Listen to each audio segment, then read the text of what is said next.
Hey, what's going on, guys? It's zMetapod here. Welcome back to the channel, and thank you for joining me for episode 4 of our So You Want to Use Commander series, where we go over all commanders and help you figure out how to best utilize them in the game Rise to War. In today's 4th episode, we're going to be looking at our first mythic commander, Oglurg.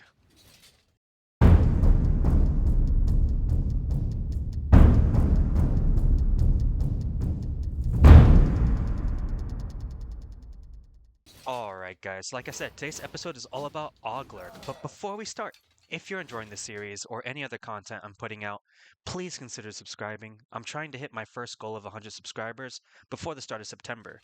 So please, if you aren't subbed yet, it only takes a second to hit that sub button, and it motivates me to keep putting out Rise to War content.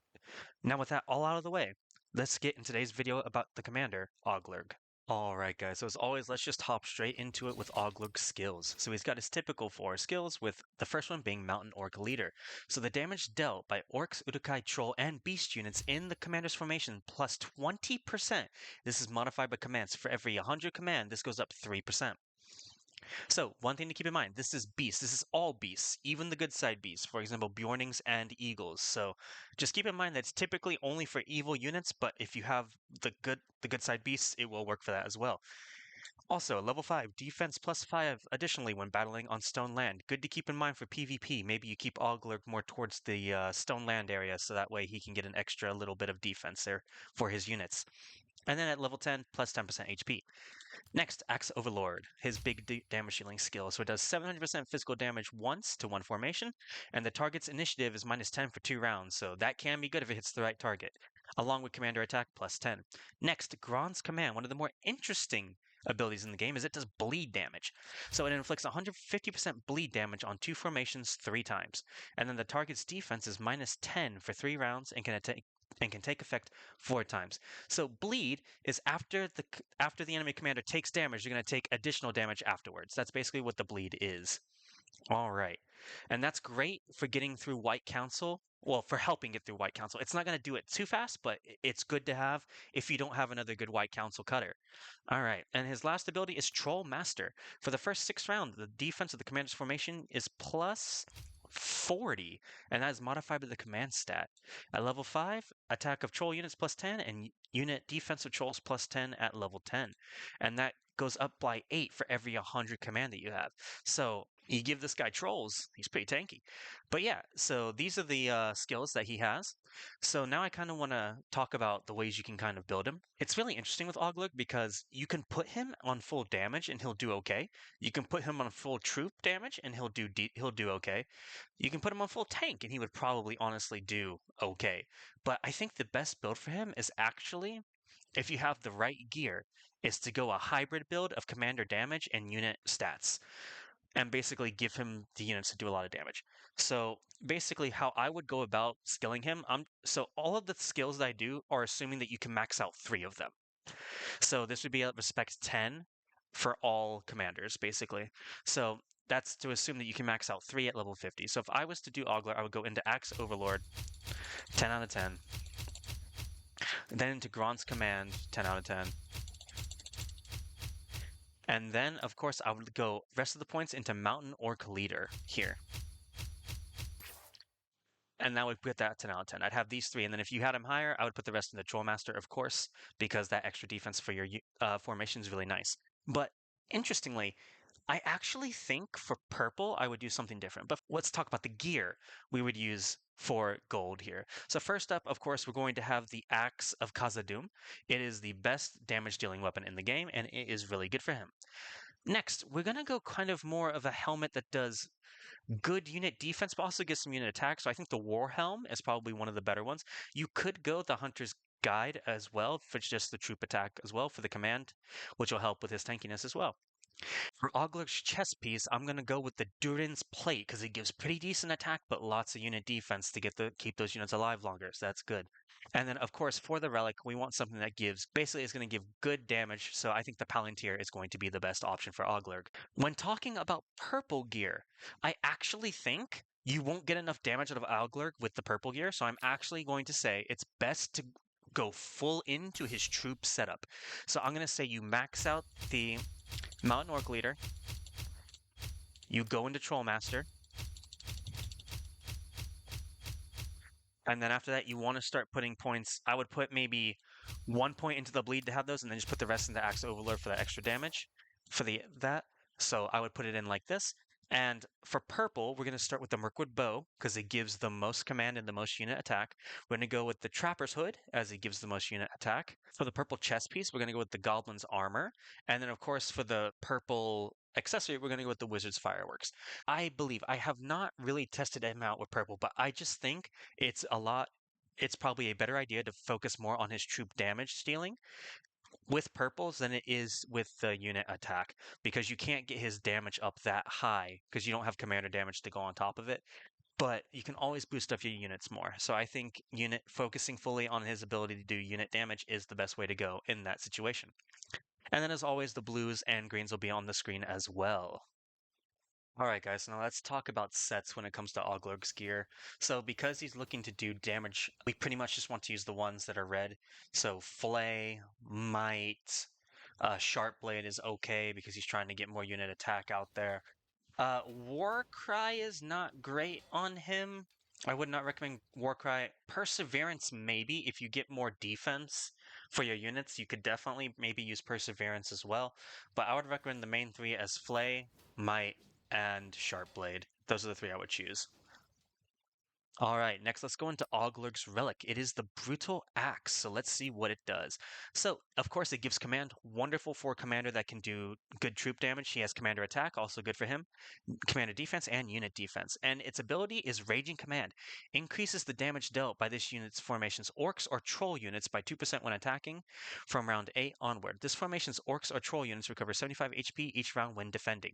So, if you end up using this, I would recommend the best troops to probably put on here are the Hill Trolls. The Hill Trolls are very tanky, and they also do a great amount of damage once they get their once they take 10 instances of damage. Because after 10 instances of damage they receive, they then get plus 30% attack for the rest of the fight. But they also have insane defense at the start of the fight, so it's good either way. But this Brutal Ass synergizes pretty well with those units. If you're doing just the full-on troop damage build, though, the problem is that Snaggas are still the best choice for. I would say Snaggas for his commander damage hybrid build with units. Put Snaggas in there to do a ton of damage.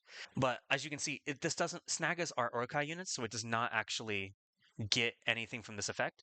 So if you're going to do that, you don't have to put anything into this. But if you look at it at fully refined, uh, they get 12% damage dealt when attacking, and then from round 9 onward, they get 450% each round. So towards the end of a fight, that can just keep you alive and keep you doing damage. So that's also pretty good. So yeah, the relic is quite interesting, but it depends on the units you're using. Just keep that in mind. If you're going for Snaggas, do not put anything into this relic, most likely. All right. All right, guys, as always. So next, let's go through some other people's Oglurgs as usual. So let's go down here and see what we got.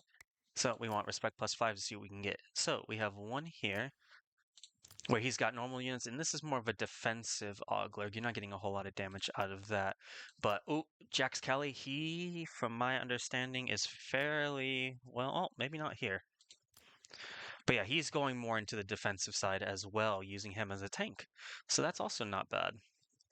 Not a whole lot of troop damage here, but he's going to be able to tank a ton of damage with this build. All right.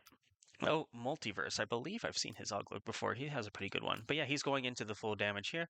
And he's going full into troop damage here with the 1-2 here. But he wants more of the defense with the R4, which is totally fine because he's using Ravagers to keep those things alive longer. All right, and we have one more to go through today, guys. Just give me 1 second as I pull it up. All right, guys. So last today, I have a huge thank you to say to Iron Cell from Null and Void for sending me some of his reports so I can look at them for Oglurg. And as you can see here, he has gone for the mix build of commander damage and troop damage. But as you can also see, he has him Zenith 10, which is absolutely insane. But because he has him Zenith 10, he can build this pretty well. So as you can see, he has the Axe, the Warhelm, Durance Plate, and Palantir, which we've talked about earlier. He's got these three down here maxed out and the rest of them in here. And as you can see, he's using Snag Effect to get that big damage from commander units as well. All right, to go along with that, he also sent me this report here where you can kind of see where the damage is coming from. So here he fought a pretty good army over here. And it looks like, yeah, his Oglurg did 106,000 damage total. And let's see where that damage came from. So the commander did 66k by himself, but his soldiers did another 40k on top of that. So because he's getting two different types of damage in different places, together it comes out to do some decent damage. So you can see he out damaged Dane, he out damaged Gimli, which are two pretty big damage dealers. Now, of course, like I want to say, Iron Cell's Oglurg is very unique, as in it's very highly respected. Like Zenith 10 is very rare to see, so that's really cool. But I also want to let you know that if you have a low respect Oglurg, you probably can't expect these kind of numbers to come out the same. But this is just showing where Oglurg can kind of be against some super, although Kraken such whaled formations. So yeah, big shout out to Iron Cell, and I really appreciate him sending me these. I couldn't put them all in because it would make the video too long, but still, I appreciate it nonetheless. So thank you, man. All right, guys. Well, that kind of goes through Oglurg for today. So as always, let's go over to our tier list and see where I'm going to put Oglurg on it today. I'll see you guys there. Welcome back to the tier list, guys. So, like in our last episode, we had Hirgon, and I had put him in the horrible, insane tier, as in you have to be insane to use him. I have heard some of y'all, though, you guys don't think Hirgon's that bad. So, I'm only going based on what I've seen through my playthroughs and how I think his kit kind of works, and I don't think it's that good. But of course, if you have reports, send them to me. At the end of this whole journey that we're going on, I'm going to be moving characters around based on more information that I get. Because even though I have a lot of information on how commanders work and all that, I mean, everyone can still learn. I don't main all of these characters. So there are places for me to improve my knowledge. So please send me some reports. Show me how good he can be, and we can probably move him at the end of the series. But for now, he's going to stay there. All right. So with that being said, Oglurg. Man, what an interesting commander he is. He has a few different ways he can be played, so that means you don't have to stick to one play style that much. And so he's between here, fun and interesting, or good, because I think he's actually pretty solid. You can always get good stuff out of him. Like he's not meta. He's definitely not meta, but fun or interesting or good. Mm, the thing is, mm, so I'm going to put him in fun and interesting. And the reasoning for that is because you can run him full damage, but if you run him full damage, he's not going to do as much damage as some of the other damage dealers that are better than him. If you run him full troop damage, he's going to do the most troop damage like some other commanders would.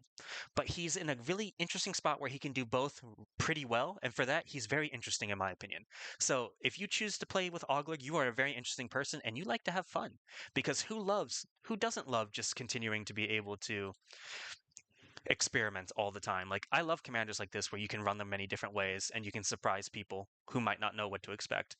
All right, guys. So with that, that concludes our tier list for today on Oglurg. So let's go look at the wheel of choices for episode 5. Again, I'll see you guys there. Here we go, guys. Episode 5, what is it going to be? We had our first mythic commander this episode, so I'm curious what it's going to be this next time. As always, I'm praying for Curon. He's my favorite commander. I can't wait to talk about him, but until then, we'll see what else we can get. All right. Just don't give me something weird. Oh, is it going to be Faramir? Oh, come on. Oh, it's Frodo and Sam. Actually, very interesting. They're one of those commanders I slept on early on, but I know that they're a lot better than what you think they would be. All right, guys. So in episode 5, we're going to be talking about Frodo and Sam. I'll see you guys in the next episode. And don't forget, if you like today's content, please don't forget to hit the like button, subscribe, and please leave a comment. Let me know what you think about Oglurg. Let me know what you think about all these commanders. And please give me your thoughts. Challenge me. Tell me what you think. And I can't wait to see you guys in the next episode. With that, this was zMetapod. I'm out.